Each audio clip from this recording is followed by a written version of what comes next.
আমাদের অন্তরের খবর জানে। এবার আল্লাহ তাআলা বলবে, না বান্দা, তুমি মিথ্যা বলতেছ, তুমি আমি আল্লাহর সন্তুষ্টির জন্য জিহাদ করো নাই। তুমি জিহাদ করেছো যাতে করে দুনিয়ার মানুষ তোমার বীরত্বের প্রশংসা করে, দুনিয়ার মানুষ জানি তোমাকে বীর বলে। তুমি যে উদ্দেশ্যে যুদ্ধ করেছো, জিহাদ করেছো, দুনিয়ায় তুমি তা পেয়ে গেছো। কারণ দুনিয়ার মানুষ তোমাকে বীর বলছে, বাহাদুর বলছে, তোমার বীরত্বের প্রশংসা করেছে। সুতরাং আজকে আমি আল্লাহর তরফ থেকে তোমার জন্য কিছু নাই, তুমি চলে যাও, তোমার ঠিকানা হলো চিরস্থায়ী জাহান্নাম। 2 নম্বরে আল্লাহ তাআলা একজন দানবীরকে ডাকবেন। আল্লাহ তাআলা জিজ্ঞাসা করবে, ও গোলাম, এত কষ্টের উপার্জিত সম্পদ তুমি কি করছো? বলে, আল্লাহ আপনার রাস্তায় দান করছি। যার ঘর নাই তাকে ঘর বানায় দিয়েছি, মসজিদ বানায় দিয়েছি, রাস্তা বানায় দিয়েছি, খাবার কিনে দিয়েছি। আল্লাহ তাআলা বলবে, এগুলা কেন করছো?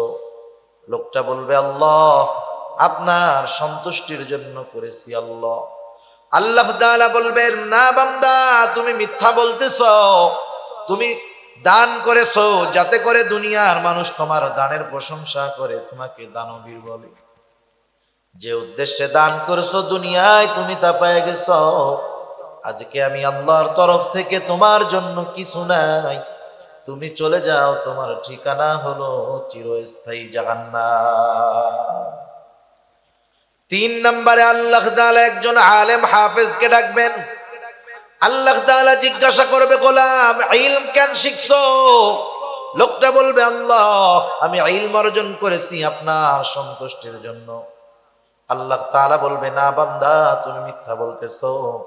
তুমি কোরআন শিখেছো, ইলম শিখেছো যাতে করে দুনিয়ার মানুষ তোমাকে হাফেজ বলে, কারি বলে, মুফতি বলে, মুহাদ্দিস বলে, শেখুল হাদিস বলে, বড় বক্তা বলে।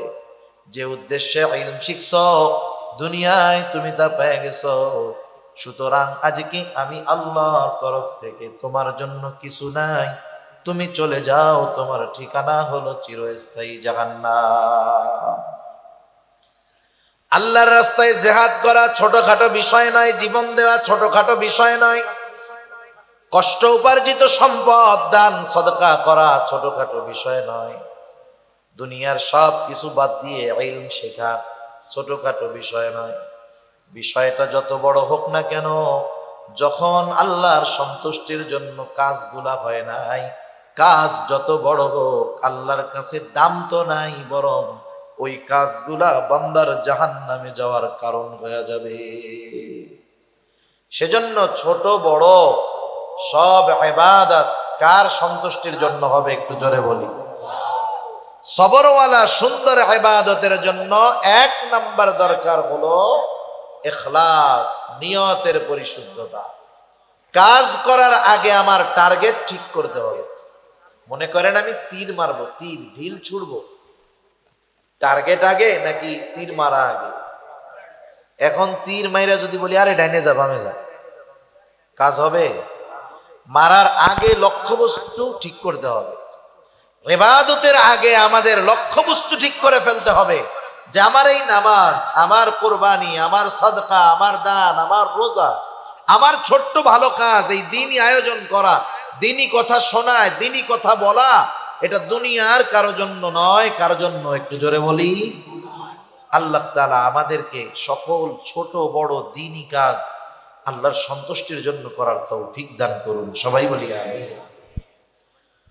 2 নাম্বার যেই জিনিসটা দরকার ইবাদতে সবর অর্জন করার জন্য, 2 নাম্বার যেই জিনিসটা দরকার সেটার নাম হলো সুন্নাত। ইবাদত করতে হবে আল্লাহর সন্তুষ্টির জন্য, কিন্তু পদ্ধতি হবে রাসূলুল্লাহ সাল্লাল্লাহু আলাইহি ওয়াসাল্লামের। কেউ যদি নিজস্ব মন গড়া পদ্ধতিতে ইবাদত করে, ওই ইবাদত যত বেশি হোক, যত সুন্দর হোক, আল্লাহর দরবারে সেটা কবুল হবে না। রাসূল আকরাম সাল্লাল্লাহু আলাইহি ওয়াসাল্লাম উনি হলেন জীবন্ত কোরআন। কি কোরআন? জীবন্ত কোরআন। আয়েশা সিদ্দিকা রাদিয়াল্লাহু তাআলা আনহার কাছে এসে জিজ্ঞাসা করা হলো, একজন জিজ্ঞাসা করতেছে, ও আয়েশা, আপনি আমাদেরকে রাসূলের আখলাকের ব্যাপারে, চরিত্রের ব্যাপারে একটু বলেন। আয়েশা সিদ্দিকা রাদিয়াল্লাহু তাআলা আনহা বললেন, তুমি কি কোরআন পড়ো নাই? বলে হ্যাঁ পড়ি। তিনি তখন বললেন, শোনো, কানা খুলুকুহুল কোরআন, এই কোরআনটাই হলো নবীর চরিত্র।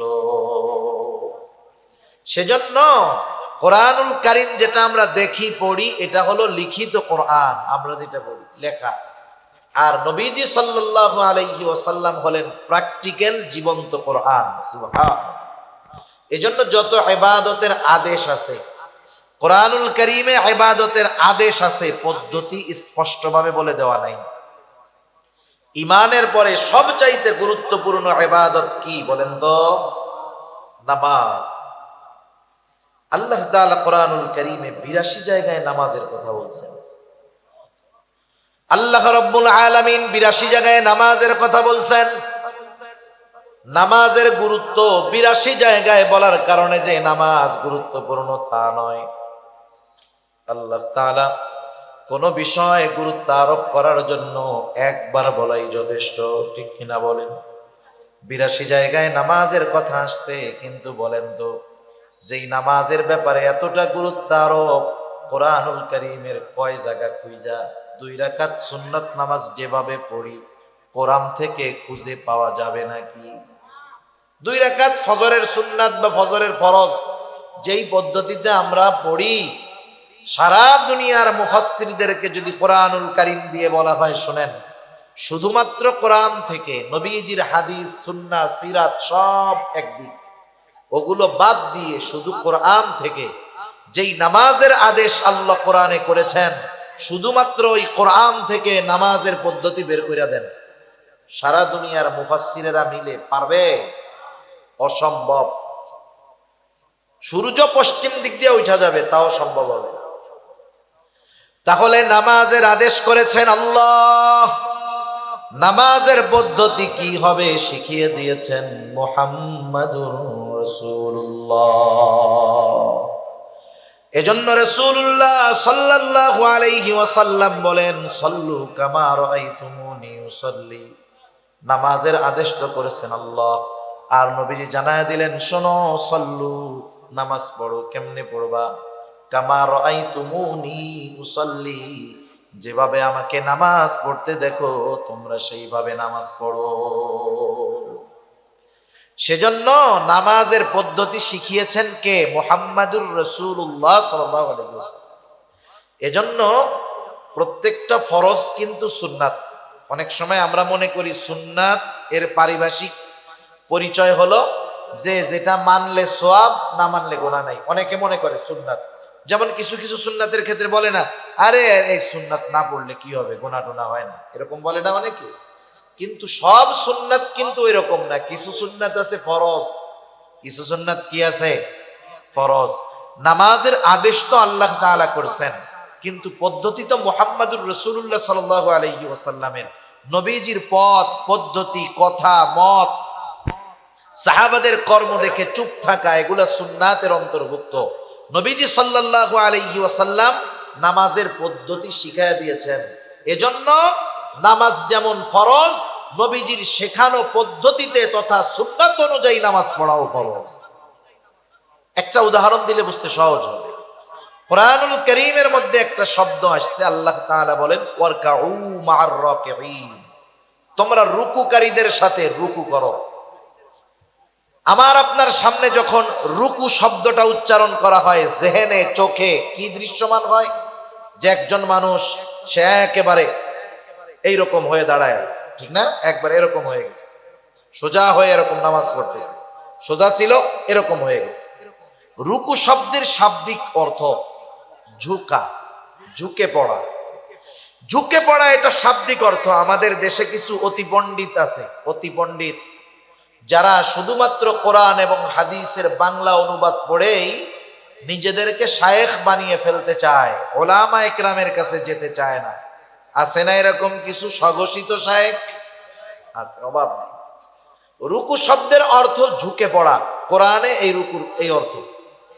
এখন বলেন তো, রুকু শব্দের অর্থ ঝুঁকা, কতটুকু ঝুঁকা? কতটুকু ঝুঁকা কোরআনে নাই। কেউ যদি বলে আমি এই যে মাথা ঝুঁকাইছি, এই যে সে রুকু করছে, দাঁড়াই থাইকা যদি মাথাটা শুধু এরকম ঝুঁকায়, রুকু হবে? এই পরিভাষায় যাকে আমরা রুকু বলে চিনি, হবে? তাহলে দেখেন এই রুকুটা কেমনে করতে হবে, কতটুকু ঝুঁকতে হবে, কোন জায়গা সোজা থাকবে, কোন জায়গা বাঁকা থাকবে, সব শিখিয়ে দিয়েছেন মুহাম্মদুর রাসূলুল্লাহ সাল্লাল্লাহু আলাইহি ওয়াসাল্লাম। সেজন্য নামাজটা শুধু ফরজ নয়, নামাজটা শিখিয়েছেন নবী, এজন্যই নামাজটা সুন্নত, আর নামাজটা ফরজ। এই ফরজ কি? সুন্নত, কিন্তু ফরজ। তাহলে বুঝলাম কিছু সুন্নাত আছে যেগুলা ফরজ, আবার কিছু সুন্নাত আছে যেগুলা ওয়াজিব। যেমন দাড়ি রাখা সুন্নাত, কেউ যদি মনে করে সুন্নাত রাখলে সওয়াব, না রাখলে গুনাহ নাই, বিষয়টা এমন নয়। সারা দুনিয়ার মুহাক্কিক উলামায়ে কেরাম একমত, দাড়ি রাখা সুন্নাত, তবে কমপক্ষে এক মুষ্টি রাখতেই হবে। এক মুষ্টির কম যদি রাখে সুন্নাত আদায় হবে না। এই জন্য দাড়ি রাখা সুন্নাত, তবে এই সুন্নাতটা হলো ওয়াজিব। দাড়ি যাদের নাই ছোট, আল্লাহ তাআলা তাদের রাখার তৌফিক দিক, জোরে বলি আমিন। তবে এই দাড়ি রাখা সুন্নাত, এই সুন্নাত হলো ওয়াজিব। এই দাড়ি যদি কেউ খাটো বানায়, ছোট বানায়, চেঁচে ফেলে, সর্বক্ষণ ওয়াজিব তরকের গুনাহ তার আমল নামায় যোগ হতে থাকে। আবার কিছু সুন্নাত হলো স্বাভাবিক সুন্নাত, কিছু সুন্নাত স্বাভাবিক সুন্নাত, করলে সওয়াব, না করলে গুনাহ নাই। আবার কিছু আছে দুনিয়াবি কাজ, কেউ যদি ওই কাজগুলাকে সুন্নাত অনুযায়ী করে, ওই কাজগুলাও তার আমল নামায় ইবাদত বলে যোগ হয়ে যায়। কিছু দুনিয়ার সাধারণ কাজ আছে, যেমন খাওয়া, খাইলে সওয়াব নাই, না খাইলে গুনাহ নাই, এই হলো সাধারণ অবস্থা। কেউ যদি অনেক খায়, শুধু শুধু খাইলো আর কি, সওয়াব হবে? না খাইলে কি গুনাহ হবে? গুনাহ হবে না। কিন্তু যদি সুন্নাত তরিকায় খায়, দস্তরখানটা বিছায় খায়, খাওয়ার আগে দোয়া পড়ে, ডান দিক দিয়ে খাওয়া শুরু করে, ডান হাত দিয়ে খায়, সুন্দর মতো খাওয়া শেষ করে দোয়া পড়ে, খাওয়ার দোষ ত্রুটি না বলে, এই যে খানাটা খাইলো সুন্নাত তরিকায় খাওয়ার কারণে, এই খাওয়াটাও তার আমল নামায় ইবাদত বলে গণ্য হয়ে যায়। জরুরত সারবে, বাথরুমে যাবে, কেউ যদি বাথরুমে বারবার যায়, সওয়াবও নাই, সপ্তাহে একদিন না গেলে গুনাহও নেই। কিন্তু বাথরুমে যদি সুন্নাত তরিকায় যায়, নিয়ত করে যে আমি বাথরুমে সকালে উঠে যাইতেছি ফজরের আজানের পরে, যাতে নামাজটা ভালো মতো পড়তে পারি, এই নিয়ত কইরা বাথরুমের দিকে রওনা হয়েছে, মাথাটা ঢাকছে, মাথা ঢাইকা বাথরুমে ঢোকার আগে দোয়া পড়তে হবে। অনেকে বোঝে না, বাথরুমের মধ্যে ঢুইকা এরপরে দোয়া পড়ে, ওইটা নিয়ম না। বাথরুমে ঢোকার আগে দোয়া পড়তে হবে, এরপরে বাম পা দিয়ে ভিতরে ঢুকলো, জরুরত সারলো, টিস্যু পেপার ঢোলা কুলুক ব্যবহার করলো, পানি দিয়ে পরিষ্কার হলো, ভেতরে যদি অজুর ব্যবস্থা থাকে অজু টজু কইরা বের হলো, ডান পা দিয়ে দোয়া পড়লো। এই যে জরুরত সারলো, দুনিয়ার একটা স্বাভাবিক কাজ, শুধু সুন্নাত তরিকায় করার কারণে এই বাথরুম করাটাও তার আমল নামায় ইবাদত বলে যোগ হয়ে যায়। সুবহান। এজন্য দুনিয়ার সাধারণ কাজগুলো আমরা সুন্নাত তরিকায় করার চেষ্টা করব। মসজিদের ইমাম সাহেব হুজুরের কাছে জিজ্ঞাসা করব, হুজুর খানা তো প্রত্যেক দিনই খাই, কোন পদ্ধতিতে খাইলে আমার খানা খাওয়াটা সওয়াব হবে, একটু বইলা দেন না।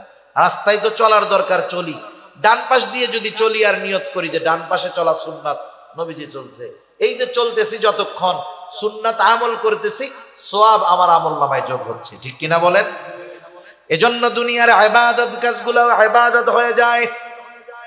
যে কথার থেকে গেলাম, আমরা যদি সবরওয়ালা সুন্দর ইবাদত করতে চাই, তথা ইবাদতে সবর অর্জন করতে চাই, এক নাম্বার যেই জিনিসটা লাগবেই সেটার নাম হলো ইখলাস।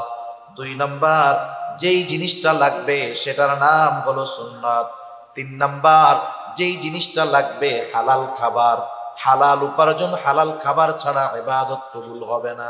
আল্লাহ তাআলা বলেন, ইয়া আইয়ুহার রাসূলু কুলু মিনাত তাইয়্যিবাত ওয়া'মালু সালিহাত। আল্লাহ তাআলা বলেন, হে রাসূলগণ, আপনারা পবিত্র খান আর আমলে সালেহ করেন। মুফাসসিরিনে কেরাম বলেন, পবিত্র খান উদ্দেশ্য হলো হালাল খান, হালাল খান আর আমলে সালেহ করেন। এর মানে এই বিষয়টা পরিষ্কার, যার খাবারটা হালাল নয় তার আমলে সালেহ হবে না, অর্থাৎ তার আমল আল্লাহর দরবারে কবুল হবে না। নামাজ সবাই পড়তে আসে, নামাজ পড়া আমল, কিন্তু সবার নামাজ তো কবুল হয় না। কবুল হয় যারটা কবুল হয় তারটা আমলে সালেহ, আর যারটা কবুল হয় না আমল পর্যন্ত শেষ। হজ করতে তো সবাই, অনেক মানুষ যায়, সবার হজ কি আর কবুল হয়? সবাই কি আল্লাহর জন্য হজ করতে যায়? কেউ তো আলহাজ হওয়ার জন্য হজ করতে যায়, ঠিক কিনা বলেন? এই যে হজ করলো, কবুল হইল না, সেজন্য খাবার পবিত্র দরকার, হালাল দরকার, উপার্জনটা হালাল দরকার, তাইলে ইবাদত সুন্দর সবরওয়ালা ইবাদত হবে। 4 নাম্বার যেই জিনিসটা দরকার, যেই ইবাদত করব সেই ইবাদতের মাসলা মাসাইল গুলা জানার দরকার। কমপক্ষে ফরজ ওয়াজিব বিষয়গুলা জানতেই হবে, কারণ আমি যদি না জানি কোন কারণে নামাজ নষ্ট হয়ে যায়, কোন কারণে ওযু ভাঙা যায়, আমি যদি এইগুলো না জানি, জীবনের কত নামাজ হয়তো ছুটে গেছে, আমি নিজে তাও টের পাই নাই। মনে করেন নামাজ ভাঙ্গার কারণগুলো জানতে হবে, ওযু ভাঙ্গার কারণগুলো জানতে হবে, কারণ ওযু ভাঙ্গা গেলে নামাজ থাকবে? জোরে বলেন না, থাকবে? থাকবে না। নামাজের ওয়াজিব গুলা জানতে হবে, না জানলে কি হবে? সাউ সিজদা যদি না দেয় নামাজ হবে না। নামাজের বাহিরে ভিতরের 13 ফরজ জানতে হবে, যদি না জানে এর একটা যদি ছুটে, ফরজ যদি ছুটা যায়, সাউ সিজদা 1000টা দিলে কাজ হবে নাকি? জোরে বলেন, কাজ হবে?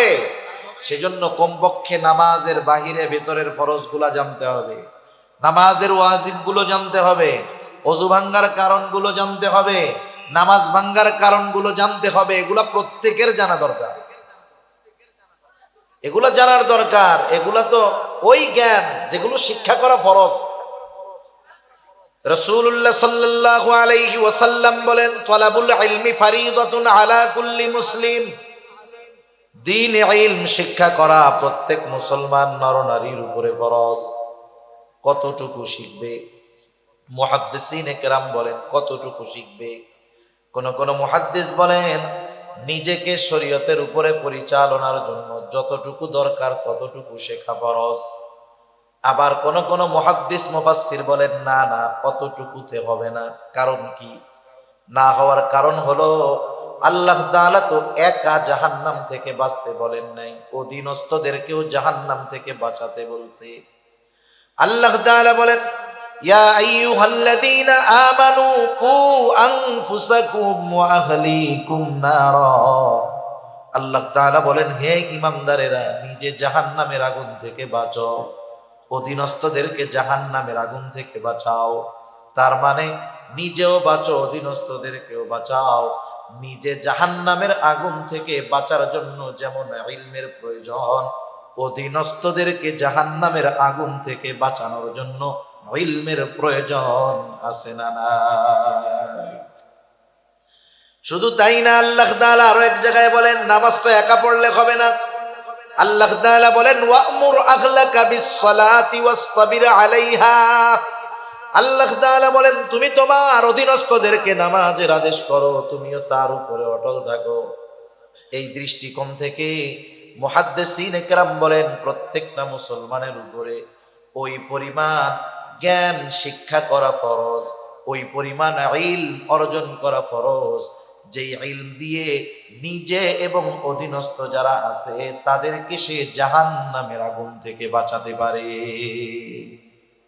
বাস্তবতা হলো, মাদ্রাসায় যদি না পড়িয়া থাকে, মাদ্রাসার তালিবুল ইলম বাদে বাকি আওয়াম সাধারণ মানুষ যারা আছে, এদের মধ্যে অল্প সংখ্যক মানুষ ওই পরিমাণ জ্ঞানের অধিকারী। বাকি অধিকাংশ মানুষ এই যে ফরজ পরিমাণ জ্ঞান অর্জন না করার কারণে সব সময় গুনাহ তার আমলনামায় যোগ হইতেছে, কারণ ফরজ তরক হইতেছে। এজন্য ওই পরিমাণ জ্ঞান প্রত্যেকের অর্জন করার দরকার আছে না নাই? এটা শুধু হুজুরদের দরকার না স্কুল কলেজের ছাত্রদেরও দরকার? এটা শুধু আলেমদের দরকার নাকি আওয়ামদেরও দরকার? সেজন্য বোঝার দরকার যে আমার নিজেকে নিজে বাঁচাতে হলে ওই পরিমাণ জ্ঞান শিখতে হবে। আমাদের বাংলাদেশে সাধারণত দ্বীন শিক্ষার 3টা পদ্ধতি আছে। তিনটা পদ্ধতিতে সাধারণত দিন শিক্ষা হয়, অন্যান্য প্রাইভেট পদ্ধতিও আছে। সচরাচর সাধারণত যেই পদ্ধতিগুলোতে মানুষ দিন শিখে, এক নাম্বার হলো মাদ্রাসার মাধ্যমে, দিনই শিক্ষা প্রতিষ্ঠানের মাধ্যমে মানুষ দিন শিখে। বাস্তবতাটা ভিন্ন। মুরব্বীদের মুখে শুনেছি একটা সময় মানুষ যখন স্কুলে পড়তো, স্কুলে পাকিস্তান পিরিয়ডের আগে এরকম ছিল যে স্কুলে পড়েই একটা ছাত্র, একটা ছেলে, একটা মেয়ে যতটুকু জ্ঞান শিক্ষা করা ফরজ, স্কুলে থাকতেই তারা ওইগুলো শিখে ফেলতে পারবে। কিন্তু দিন যাচ্ছে, শিক্ষা কারিকুলাম থেকে ইসলামকে উঠায়া দিয়া সেকুলারিজমকে এর মধ্যে ঢোকানো হচ্ছে। ইসলামকে বাদ দিয়ে অনইসলামিক কথাবার্তা, কালচার ঢুকায়া দেওয়া হচ্ছে। এজন্য স্কুলে, প্রাইমারি স্কুল সহ জেনারেল শিক্ষা প্রতিষ্ঠানে যতটুকু ধর্মীয় শিক্ষা আছে অতটুকু দিয়ে একজন মানুষ নিজের যা দরকার তার 100 ভাগের 10 ভাগও শিখতে পারে না। অন্যটা তো বাদ দিলাম, নিজেরই 100 ভাগের 10 ভাগ হয় না। তাহলে ওই জায়গার থেকে ওই ধর্ম নৈতিক শিক্ষা বই যেটা আছে ওটা দিয়ে দিন শিক্ষা শিখা যায় না। সেজন্য দিন শিক্ষার অন্যতম প্রধান মাধ্যম হলো দিনই মাদ্রাসাগুলা। ওখান থেকে মানুষ সচরাচর দিন শিখে। 2 নাম্বার, হক্কানি পীর মাশায়েখের খানকা থেকে শিখে। একটা সময়ের প্রচলন খুব বেশি ছিল, কিন্তু এখন মানুষের ব্যস্ততা অনেক, মানুষ সুযোগ পায় না। এজন্য খানকায় গিয়ে থেকে অবস্থান নিয়ে দিন শেখা, ফরজ পরিমাণ দিন শেখা, এটা খুব কঠিন ব্যাপার হয়ে গেছে। 3য় পদ্ধতি হলো বর্তমান দুনিয়ায় দাওয়াত ও তাবলীগের মাধ্যমে মানুষ দিন শিখতে পারে। ফরজ পরিমাণ ইলম কতটুক দরকার, সে দাওয়াত ও তাবলীগকে বলা হয় চলতি ফিরতি মাদ্রাসা, ওইখান থেকে শিখতে পারে। তবে দিন যদি শিখতে হয় ওই পরিমাণ দিন জানলেওয়ালা লোকের তত্ত্বাবধানেও থাকতে হয়। ঠিক কিনা বলেন? যে আমাকে 10 টাকা দিবে তার কাছে কমপক্ষে 10 টাকা থাকতে হবে। যে আমাকে ফরজ পরিমাণ জ্ঞান শিক্ষা দিবে কমপক্ষে তার কাছে ফরজ পরিমাণ ইলম জ্ঞান থাকতে হবে, নাইলে ও আমাকে দিবে কোত্থেকে? ঠিক কিনা বলেন? এখন আসেন, এই যে দাওয়াত ও তাবলীগ বিশ্ব ইজতেমা আসতেছে, শুধু যে এই 13, 14, 15 এই 3 দিনকে কেন্দ্র করে এই ইজতেমা বা উদ্দেশ্য তা নয়। কিন্তু অনেকে যদি মনে করে এই 3 দিন গেলাম কাজ শেষ, না, বরং মূল উদ্দেশ্য হলো এই 3 দিনকে কেন্দ্র করে সারা দুনিয়ার মানুষ ওখানে একত্রিত হবে। বিশেষ করে যেই মানুষগুলা দ্বীনি ব্যাপারে অপরিপক্ক তারা একটু সময় নিয়ে বের হয়ে যাবে, 3 চিল্লার জন্য যাবে, 120 দিন থেকে আসবে, উলামায়ে কেরামের তত্ত্বাবধানে থাকবে। আশা করা যায় 120 দিন পরে ফরজ পরিমাণ ইলম অর্জন করে ইনশাআল্লাহ সে বাড়িতে আসবে, যদি উলামায়ে কেরামের তত্ত্বাবধানে থাকতে পারে, যাইতে পারে। কিন্তু আফসোসের ব্যাপার কি জানেন? আপনাদের এলাকায় কি 4 দোকানের আড্ডা আছে?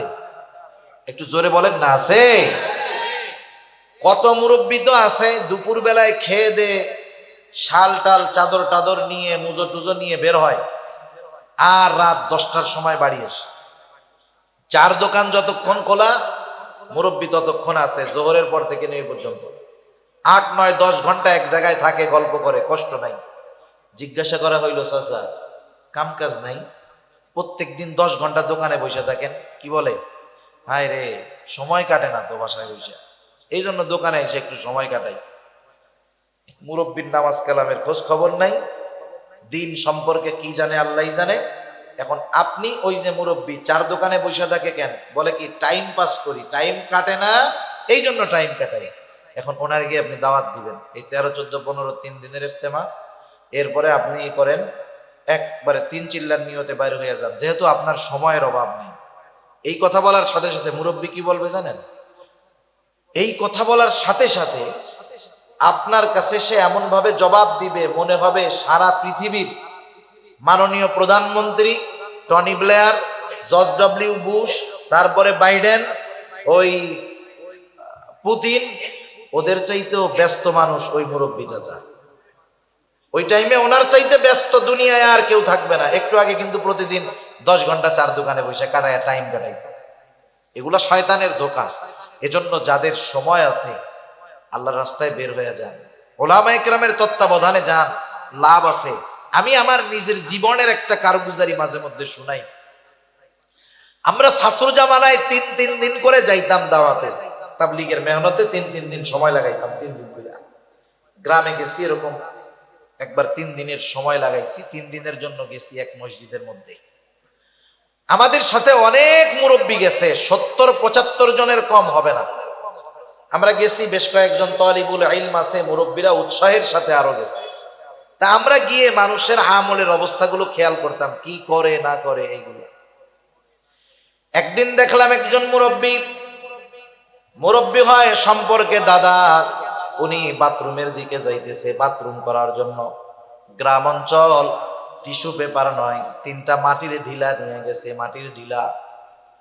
আমি মজা করে জিজ্ঞাসা করতেছি, দাদা কই যান? বাথরুম তো আর সাথে লাগাও না, গ্রাম অঞ্চল, একটু দূরে বাথরুম। ঢিলা দেখায় বলে বাথরুমে যাই। আমি বললাম কয় কাম করেন ওই জায়গায় গিয়া? কাজ কয়টা করে বাথরুমে? 2টা।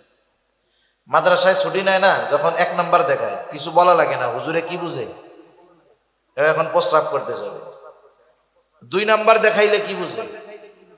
বাথরুমে যাবে। কেন 2 নাম্বার দেখায়? শুধু প্রস্রাব করা যায়, কিন্তু পায়খানা করতে গিয়া কোন বীর বাহাদুর আছে শুধু পায়খানা করবে কিন্তু প্রস্রাব করবে না? এরকম 2-1 জন আছেন নাকি যে না হুজুর আমি যখন বাথরুম করি তখন আমার একটুও প্রস্রাব আসে না? তাইলে তারে নোবেল পুরস্কার দেওয়া যাবে। এরকম কেউ আছে? সম্ভব? ওই জায়গায় গিয়ে 2 কাজ করতে বাধ্য, এই জন্য 2 নাম্বার দেখানো হয়। এখন জিজ্ঞাসা করলাম কই যান? বাথরুমে যাই। ঢিলা হাতের মধ্যে দেখলাম 3টা ঢিলা। কেন, কি করবেন? সোজা কথাই বলতেছি, বলে পায়খানার রাস্তায় 3টা ঢিলাই তো ব্যবহার করতে হয়। তা আমি বললাম চাচা প্রস্রাব করার পরে ঢিলা নেওয়া লাগে নাকি? দাদা সম্পর্কে, হ্যাঁ লাগে। কেন লাগে? বলে প্রস্রাব করার পরে একটু ঢিলা নিয়ে নড়াচড়া না করলে প্রস্রাবের নালীতে প্রস্রাব থেকে যায়, জামায় প্রস্রাব ভরে যেতে পারে, নাপাক হয়ে যেতে পারে। এখন আমি বললাম দাদা তাহলে বাথরুমের মধ্যে গিয়া যখন পায়খানার সাথে প্রস্রাব করেন ওই প্রস্রাব মনে হয় ঝরে না, ওইটা মনে হয় আর লুঙ্গিতে কাপড়ে লাগে না। এইবার ওনার মাথার মধ্যে কথাটা ধরছে যে আসলে তো বিষয়টাই, পায়খানায় গিয়া 3টা ঢিলা ব্যবহার করি কিন্তু প্রস্রাবের রাস্তার ব্যাপারে চিন্তিত থাকি না। আমি লোকটারে বুঝ দিলাম, একটু হতাশ ভাব। বললাম শুধু এতটুকু শোনেন, বাথরুমের মধ্যে যখন যাবেন বাথরুমের 3টা ঢিলার সাথে আর একটা ঢিলা নিবেন। এরপরে ঢিলা দিয়ে ভালো মতো পরিষ্কার করার পর এরপরে পানি খরচ করার আগে আপনি ওই ঢিলাটা প্রস্রাবের রাস্তায় ব্যবহার করবেন। বাথরুমের মধ্যে তো হাঁটা যাবে না, একটু দাঁড়াইলেন, উঁচু নিচু হইলেন, এইবার প্রস্রাবের রাস্তা ক্লিয়ার, পায়খানার রাস্তা ক্লিয়ার, এইবার পানি দিয়ে ধৌত করলেন আপনি পাক। একটু চিন্তা করে দেখেন তো, ওই লোকটা যদি প্রস্রাব তার ঝরে থাকে আর বাথরুম করার পরে যদি প্রস্রাবের নালী ভালোভাবে পরিষ্কার না করে, তাহলে যখন সে দাঁড়াইলো চললো প্রস্রাবের ফোঁটা তার লুঙ্গিতে লাগছে কি লাগে নাই?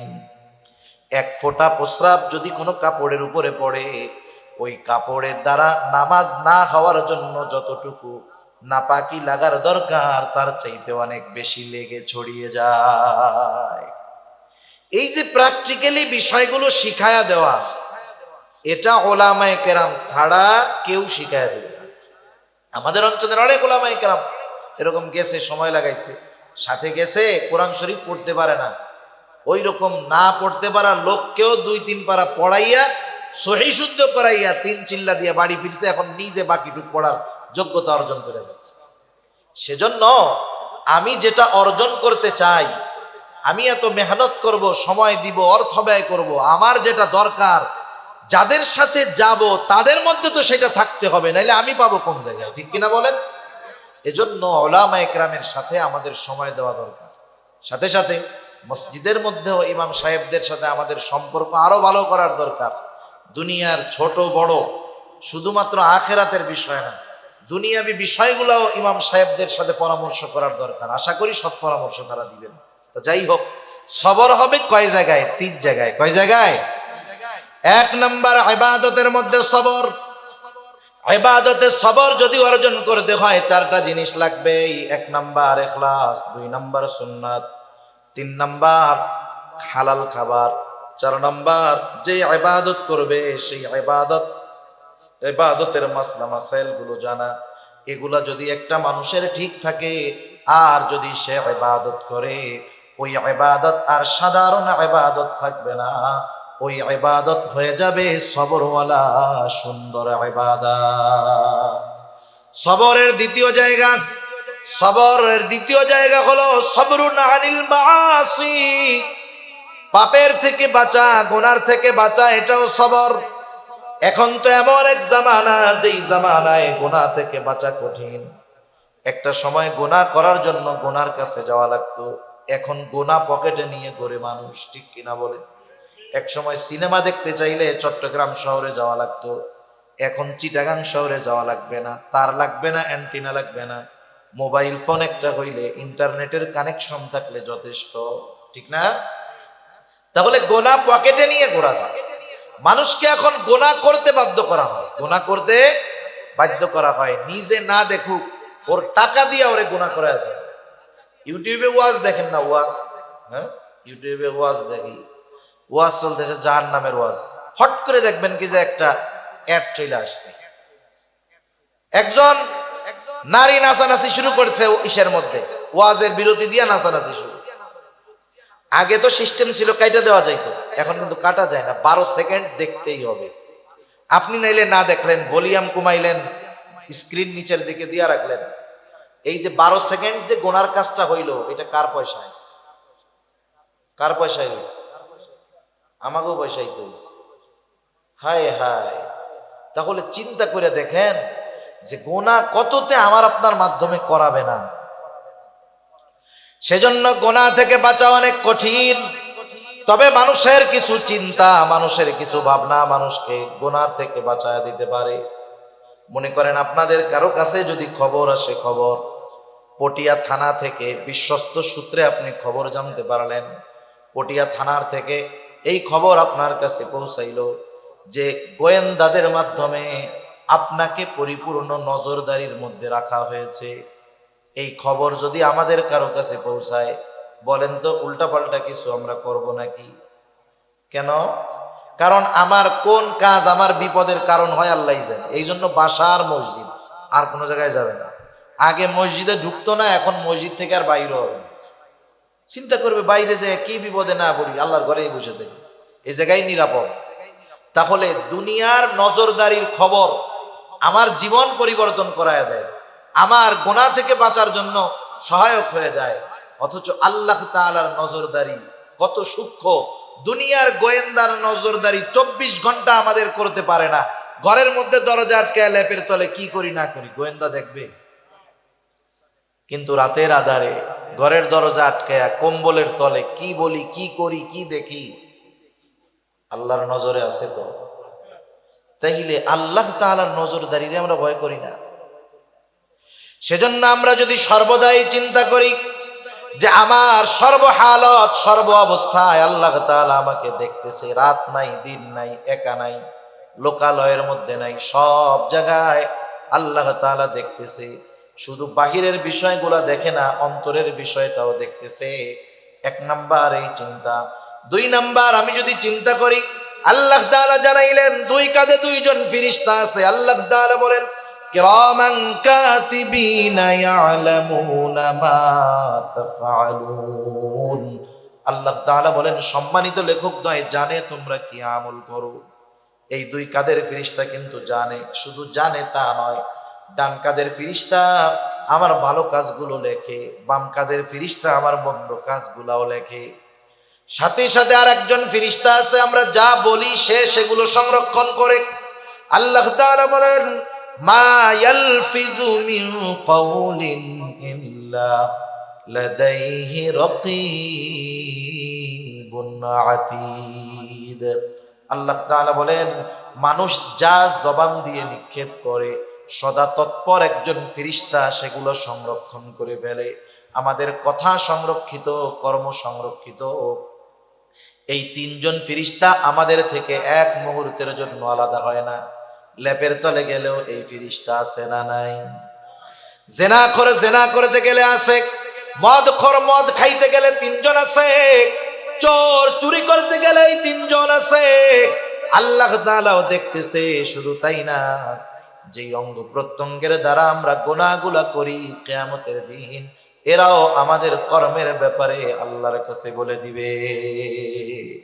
এই চিন্তাধারা যদি আমার আপনার মধ্যে আমি আপনি যথাযথভাবে এই চিন্তাধারা লালন করতে পারি দৃঢ়ভাবে, তাহলে গুনাহ করার আগে যদি চিন্তা করি এই কাজটা করলে আমার বাপ যদি দেখতো আমি লজ্জা পাইতাম, আল্লাহ তো দেখতেছে, তাইলে বাপের চাইতে আল্লাহর লজ্জা বেশি হবে না কম? বেশি করতে হবে। এই যে চিন্তা, এই চিন্তাগুলা মানুষকে গুনার থেকে বাঁচাইতে পারে। নাইলে দুনিয়ার আইন দিয়া ভয় দেখাইয়া মানুষকে গুনার থেকে ফেরানো যায় না। যদি যাইতো, গোটা দুনিয়ায় মাসের পর মাস বছরের পর বছর একটা অপরাধ বন্ধ করার জন্য হাজারো আইন করা হয়, কিন্তু বন্ধ হয় বলেন? বন্ধ হয় না। সেজন্য বুঝতে হবে, এই কথাগুলো আমাদের সামনে রাখতে হবে, তাইলে গুনার থেকে বাঁচার যে সবর এটা অর্জন করা যাবে। 3 নাম্বার, সবরুন আলাল মাসায়েব, বিপদ আপদ মুসিবতের মধ্যে সবর। আল্লাহ রাব্বুল আলামিন এই দুনিয়ায় মুমিনকে বিপদ আপদ দিবেন, এটা আল্লাহ তাআলার ঘোষণা। কারণ আমরা যদি নিজেদেরকে মুমিন দাবি করি, এই দাবির পরিপ্রেক্ষিতে আল্লাহ তাআলা বলেন, আহাসিবান নাসু আন ইউতরাকু আন ইয়াকুলু আমান্না ওয়া হুম লা ইফতানুন। আল্লাহ রাব্বুল আলামিন বলেন, মানুষ কি এটা মনে করে নাকি আন ইয়াকুলু আমান্না, তারা বলবে যে আমরা ঈমান এনেছি, আমরা মুমিন, আর তাদের পরীক্ষা নেওয়া ব্যতীত ছেড়ে দেওয়া হবে। মানুষ কি এটা ভাবে নাকি?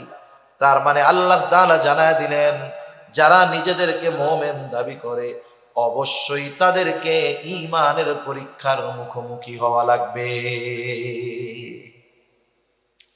তাহলে আল্লাহ তাআলা দুনিয়ায় বালা মুসিবত দিয়ে আমাদের ঈমানের পরীক্ষা নেন।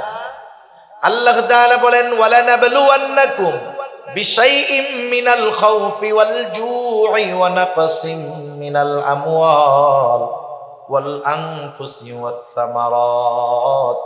আল্লাহ তাআলা বলেন, আমি অবশ্যই তোমাদের পরীক্ষা নিব, ঈমানের পরীক্ষা। কোন পদ্ধতিতে? বিশাইইম মিনাল খাউফ, কিছুটা ভয়ের মাধ্যমে মুমিনের ঈমানের পরীক্ষা নেওয়া হবে।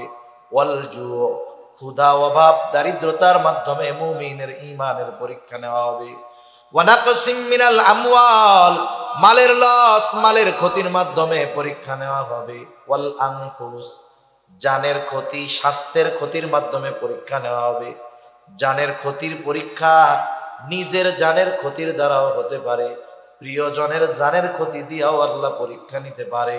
5 নাম্বার, ওয়াস সামারাত, ফল ফসলের ক্ষতি দিয়ে মুমিনের ঈমানের পরীক্ষা নিবেন কে? এটা মুসিবত, বালা, পরীক্ষা। একটু বুঝে থাকলে জবান খুলে জবাব দিবেন। বালা মুসিবত দিয়ে পরীক্ষা নেন কে? তাহলে বালা মুসিবত বিপদ আপদ দেন কে? আল্লাহ।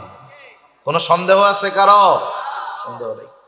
এখন দ্বিতীয় প্রশ্ন, বিপদ আপদ বালা মুসিবত থেকে উদ্ধার করেন কে? আরো জোরে, কে? বিপদ আপদ দেন আল্লাহ, উদ্ধার করেন আল্লাহ। তাহলে বিপদ আপদ মুসিবতে যেহেতু আল্লাহ তাআলা উদ্ধার করেন, সাহায্য কার কাছে চাইব? বিপদ আসলে সাহায্য কার কাছে চাইব? আল্লাহ তাআলাই বলতেছে, বান্দা আমি বিপদ আপদ মুসিবত দেই, পরীক্ষা নেই, কিন্তু চাই না তুমি পরীক্ষায় ফেল যাও। স্যার যখন ছাত্রের পরীক্ষা নেয়, শিক্ষক কি এই আশা করে যে আমার ছাত্র এটা ফেল যায়? কি চায়? পাশ করুক। শিক্ষক চায় আর ছাত্র যেন ফেল না যায়, তবে পরীক্ষা নেয়। আল্লাহ তাআলা কত বড় মেহেরবান! আল্লাহ তাআলা বান্দার পরীক্ষা নেন, কিন্তু চান না বান্দা পরীক্ষায় ফেল যাক। এই জন্য আল্লাহ তাআলা বলেন, বান্দা বিপদ আপদ মুসিবতের পরীক্ষায় যখন পড়বা, সাহায্য আমার কাছে চাও। আল্লাহ তাআলা বলেন, ইয়া আইয়ুহাল্লাযীনা আমানুস্তাঈনু বিস-সাবরি ওয়াস-সালাহ। আল্লাহ তাআলা বলেন, হে ইমানদারেরা, তোমরা আমার কাছে ধৈর্য আর নামাজের মাধ্যমে সাহায্য চাও। তাহলে বিপদ আপদ মুসিবতে সাহায্য কার কাছে চাইবো? আল্লাহ তাআলার কাছে সাহায্য চাওয়ার মাধ্যম হলো দুইটা। জোরে বলেন, কয়টা? ধৈর্য আর নামাজ, ধৈর্য আর নামাজ। এবার একটু আসেন পেছনের দিক যাই। বিপদ আপদ দেন কে? বিপদ আপদ থেকে উদ্ধার করেন কে? বিপদ আপদে পড়লে সাহায্য কার কাছে চাইব? আমাদের কথার কর্মের মধ্যে কিন্তু মিল নাই। মানুষ বলে যে বিপদ আপদ দেন আল্লাহ, কিন্তু বিপদ থেকে উদ্ধার করেন আল্লাহ। প্রথম কথায় যতটুকু বিশ্বাস, দ্বিতীয় কথার মধ্যে ততটুকু বিশ্বাস নাই। কেন নাই? কর্মের মাধ্যমে বোঝা যায়। মানুষের কিছু বিশ্বাস কর্মের মাধ্যমে ফুটে ওঠে। আল্লাহ বিপদ দেন, এটা আমরা বিশ্বাস করি, কিন্তু বিপদ থেকে উদ্ধার করেন আল্লাহ, এটা মুখে যতটা বলি অন্তরে ততটা বিশ্বাস নাই। কেন নাই? রাগ হইেন না আল্লাহর রাস্তে। আমার সাথে কারো শত্রুতা নাই। শত্রুতা আছে? আমার বাপ আপনাদের কারো পাকা ধানে মই দিছিল? পাকা ধানে মই বুঝেন? শত্রুতা নাই। আমার সাথেও নাই, আমার পূর্বপুরুষের সাথেও নাই, আপনাদের সাথেও আমি গ্যাঞ্জাম মারামারি করতে আসি না। একটু চিন্তা করেন তো, বিপদ দেন আল্লাহ, বিপদ থেকে বাঁচান আল্লাহ, বিপদে পড়লে আল্লাহই বলছে আমার কাছে সাহায্য চাও। তাইলে এই জায়গায় কিছু কাজ আমরা করি, বিপদ দিছে আল্লাহ, আমাকে দেশে করে কাজ বাজগুলা। বিপদে পড়ছে, বড় বিপদ, বলে আল্লাহ কি বিপদ দিলেন, এই বিপদ থেকে যদি বাঁচান তাহলে বাবার দরবারে আমি 2টা গরু দিব। বিপদ দেন কে? বিপদ থেকে উদ্ধার করেন কে? গরু খায় কে? আল্লাহ খায়। হায় হায়, তাহলে একটু চিন্তা করেন না, আল্লাহ তাআলা যেগুলো শিখায়া দিছে এর মধ্যে তো আর কোনো ভেজাল নাই। তাহলে আল্লাহ বলছেন বান্দা আমি বিপদ দেই, আমি উদ্ধার করি, আমার কাছে সাহায্য চাও। তাহলে এই জায়গায় গরুর কারবারি আসে কেন? আমি তো এটা বুঝলাম না। এখানেই আমাদের সমস্যা, এই জায়গায় আমাদের সমস্যা। আমি যদি গরুর পক্ষে বলি আমার লস আছে, দুনিয়ার লস আছে? লস নাই তো। আমার বিজনেস আরো ভালো হবে, পকেট আরো গরম হবে। কিন্তু এরপরেও একটু নিজের বিবেক দিয়ে চিন্তা করেন, আল্লাহ তাআলা বলল বান্দা বিপদ আপদে পড়লে আমার কাছে সাহায্য চাও। আমরা আল্লাহর কাছে সাহায্য না চেয়ে আমরা যে কাজগুলা করি এগুলা ঈমান বিধ্বংসী কাজ হয়ে দাঁড়ায় আমাদের জন্য। এখন আল্লাহর কাছে বললাম আল্লাহ আপনার কাছে সাহায্য কেমনে চাইব? অনেকে বলে আল্লাহ তাআলার কাছে কি ডাইরেক্ট সাহায্য চাওয়া যায় নাকি? এমপি সাহেবের কাছে ডাইরেক্ট সাহায্য চাওয়া যায়? কত মাধ্যম দিয়ে চাইতে হয়। এজন্য আল্লাহর কাছেও আমরা মাধ্যম ধরি, যুক্তি দেয় আর কি। তা আল্লাহ তাআলার কাছে সাহায্য চাওয়ার মাধ্যমও তো আল্লাহ বলে দিয়েছে। কে বলে দিয়েছে? আল্লাহ তাআলা বলেন ইয়া আইয়ুহাল্লাযীনা আমানুস্তাঈনু বিস-সাবরি ওয়াস-সালাহ। আল্লাহ তাআলা বলেন বান্দা আমার কাছে তোমরা সাহায্য চাও ওয়াস-সালাহ, ধৈর্য আর নামাজের মাধ্যমে আমি আল্লাহর কাছে তোমরা সাহায্য চাও। আল্লাহ তাআলা এরপরে বলেন যেই বান্দা ধৈর্য আর নামাজের মাধ্যমে আমার কাছে সাহায্য চায় সে সাধারণ মুমিন বান্দা নয়, বরং সে সবের মুমিন। আর সবের মুমিন যে তার সাথে আছেন কে? আল্লাহ তাআলা বলেন ইন্নাল্লাহা মা'আস সাবিরিন, নিশ্চয় আল্লাহ তাআলা ধৈর্যশীলদের সাথে আছেন। ধৈর্যশীল কারা? বিপদ আপদ মুসিবতে আল্লাহর কাছে ধৈর্য আর নামাজের মাধ্যমে সাহায্য চায় যারা।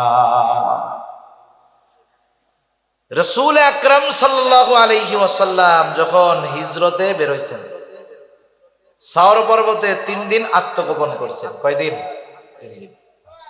কাফেররা এক সময় খুঁজতে খুঁজতে গর্তের কাছে গিয়ে হাজির, একেবারে গর্তের মুখে। হযরত আবু বকর সিদ্দিক রাদিয়াল্লাহু তাআলা আনহু বলতেছেন কাফেররা আমাদের এত কাছে, এত নিকটে, আমি প্রত্যেকের গলার আওয়াজ শুনতেছি, প্রত্যেককে চিনতেছি। ওদের আমাদেরকে পাওয়ার জন্য ওদের দূরে কোথাও যাওয়ার দরকার নাই। ওরা যদি শুধু নিজেদের পায়ের দিকে তাকায় আমাদেরকে দেখা ফেলবে। এই অবস্থার ভিতরে আবু বকর সিদ্দিক রাদিয়াল্লাহু তাআলা আনহু চিন্তিত ভীত। নবীজি সাল্লাল্লাহু আলাইহি ওয়াসাল্লাম তাকায় দেখলেন আবু বকর চিন্তিত ভীত, নিজের জন্য নয় বরং মুহাম্মাদুর রাসূলুল্লাহ সাল্লাল্লাহু আলাইহি ওয়াসাল্লামের জন্য। সারা দুনিয়ার সর্বশ্রেষ্ঠ আশিকে রাসূল হলো আবু বকর সিদ্দিক রাদিয়াল্লাহু তাআলা আনহু। নিজের জীবন যদি 100 বার কোরবান করার সুযোগ থাকতো, আবু বকর সিদ্দিক নিজের জীবন নবীজির মহব্বতে 100 বার কোরবান করতে তৈয়ার, এমন আশিকে রাসূল। রাসূলুল্লাহ সাল্লাল্লাহু আলাইহি ওয়াসাল্লাম যখন দেখলেন আবু বকরের কপালে চিন্তার ভাঁজ, ভীত, আল্লাহ রাব্বুল আলামিন জানায়া দিলেন গর্তের মধ্যে দুজনের মধ্যে কি কথোপকথন হলো। আল্লাহ তাআলা বলেন, ইয হুমা ফিল গারি ইয ইয়াকুলু লিসাহিবিহি লা তাহজান ইন্নাল্লাহা মা'ানা। আবু বকর সিদ্দিক রাদিয়াল্লাহু তাআলা আনহুর ওই ভীত অবস্থা দেখে নবীজি বললেন, ও আবু বকর লা তাহজান, তুমি কোনো চিন্তা কইরো না।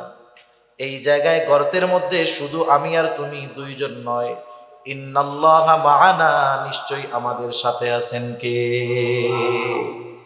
আর আল্লাহ তাআলা বলেন, আমি ধৈর্যশীলদের সাথে থাকি। তাহলে ধৈর্যশীলদের সাথে আছেন আল্লাহ। যাদের সাথে আল্লাহ আছেন তাদের কোনো ভয় ভীতি চিন্তা আছে নাকি? সেজন্য আমরা বিপদ আপদ মুসিবতে আল্লাহর কাছে সাহায্য চাইব ধৈর্য আর নামাজের মাধ্যমে। তাহলে আমরা হতে পারবো সবের মুমিন। কি মুমিন? জোরে বলেন। ওই 3 জায়গায় যে সবর করতে পারবে সে হলো সবের মুমিন। আর সবের মুমিন যে তার সাথে আছেন কে? আল্লাহ তাআলা এই জন্য বললেন, ইয়া আইয়ুহাল্লাযীনা আমানুসবিরু, হে ঈমানদারেরা, ইসবিরু, তোমরা সবর করো। সবর সবর হবে 3 জায়গায়। কয় জায়গায়? 3 জায়গায়। 1 নাম্বার ইবাদতের মধ্যে সবর, 2 নাম্বার গুনাহ থেকে বেঁচে থাকার মধ্যে সবর, 3 নাম্বার বিপদ আপদ মুসিবতের ক্ষেত্রে সবর। এখন বলেন সবর হবে কয়দিন? সবর কয়দিন? হায়াত আছে যতদিন সবর হবে কতদিন? জীবন আছে যতদিন। ইবাদত কতদিন? হায়াত আছে যতদিন। আল্লাহ তাআলা বলেন, ওয়া'বুদ রাব্বাকা হাত্তা ইয়াতিয়াকাল ইয়াকিন, আপনি আপনার রবের ইবাদত করেন দৃঢ় সত্যের আগমন পর্যন্ত। দৃঢ় সত্য মানে হইল মৃত্যুর আগ পর্যন্ত ইবাদত চলবে। তাহলে সবরও হবে একেবারে মৃত্যু আসার আগ পর্যন্ত। এই জন্য আল্লাহ রাব্বুল আলামিন 1 নম্বরে বললেন, মুমিন ইসবিরু, সবর করো। আমরা আল্লাহকে যদি প্রশ্ন করি সবর কয়দিন, আল্লাহ তাআলা বলেন, ওয়াসাবিরু, বান্দা তুমি সবরের উপরে অটল থাকো। 3 নাম্বার গুণ আল্লাহ তাআলা বলেন, ওয়ারাবিতু, সর্বদা জিহাদের জন্য প্রস্তুত থাকো। 4 নাম্বার, ওয়াত্তাকুল্লাহ, আল্লাহ তাআলাকে ভয় করো। বান্দা তুমি যদি এই 4 গুণে গুণান্বিত হও, লাভটা কি? আমরাও যদি আল্লাহ তাআলাকে জিজ্ঞাসা করি, আল্লাহ এই 4 গুণ যদি অর্জন করি আমাদের লাভ কি? কেমন যেন প্রশ্ন করার আগে আল্লাহ তাআলা জবাব দিয়ে বলেন, বান্দা লাআল্লাকুম তুফলিহুন। লাআল্লা কালামে হাকিমের মধ্যে আসলে নিশ্চয়তার অর্থ দেয়। অর্থাৎ আল্লাহ তাআলা বলেন, যেই মুমিন এই 4 গুণে গুণান্বিত হবে অবশ্যই সেই মুমিন সফল মুমিন হয়ে যাবে। সফল মুমিন কে? বলেন, জান্নাতে যাবে যে। সফল মুমিন কে? জান্নাতে যাবে যে। সেজন্য আমরা যদি সফল মুমিন হতে চাই তথা জাহান্নামের আগুন থেকে বেঁচে জান্নাতে যেতে চাই, সূরা আলে ইমরানের 200 নম্বর আয়াতের আলোকে আল্লাহ তাআলা যেই 4 গুণ অর্জন করতে বলছেন সেই 4 গুণ আমরা অর্জনের চেষ্টা করব। আল্লাহ সুবহানাহু ওয়া তাআলা আমাদের সবাইকে এই 4 গুণে গুণান্বিত হওয়ার তৌফিক দান করুন। সকলে জবান খুলে বলি আমিন। আরো জোরে বলি আমিন। ওয়া আখিরু দাওয়ানা আনিল হামদুলিল্লাহি রাব্বিল আলামিন। আমরা সবাই সবার জন্য দোয়া করব।